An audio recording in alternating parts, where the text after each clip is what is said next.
शेखपेट में gas cylinder के लिए हंगामा, फिल्मनगर पुलिस एक्शन में। तेलंगाना के दारुल हुकूमत शहर हैदराबाद के फिल्मनगर पीएस लिमिट्स में वाक़ शेखपेट जंक्शन के करीब एक गैस एजेंसी के बाहर उस वक्त गैर मामूली सूरत हाल देखने में आई जब बड़ी तादाद में अवाम एलपीजी गैस सिलेंडर हासिल करने के लिए वहां पहुंच गई। ऐनी शाहिदीन के मुताबिक अचानक बढ़ती हुई भीड़ के बायस इलाके में ट्रैफिक का निज़ाम दरहम बरहम हो गया और कुछ देर के लिए शदीद ट्रैफिक जाम देखने में आया, जिससे गाड़ियों की लंबी लाइनें लग गई। इत्तला मिलते ही फिल्मनगर पुलिस फौरी तौर पर मौके पर पहुंच गई और सूरत हाल का जायजा लेते हुए भीड़ को मुंतशिर किया।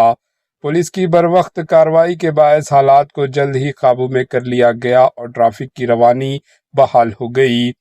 ज़राए के मुताबिक गैस एजेंसी की जानिब से सिर्फ उन्हीं सार्फिन को गैस सिलेंडर फराहम किया जा रहा है जिनके मोबाइल फ़ोन पर ओटीपी मौसल हो रहा है, जिसकी वजह से अवाम की बड़ी तादाद एजेंसी के बाहर जमा हो गई और पुलिस ने जिसको ओटीपी आ रहा है उनकी बुक लेकर उन्हें गैस फराहम कर रहे हैं।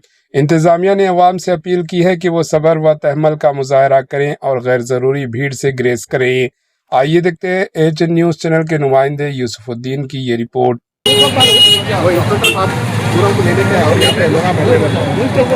घर में चोरी हो तो पुलिस आती, चोरी थोड़ा साइड में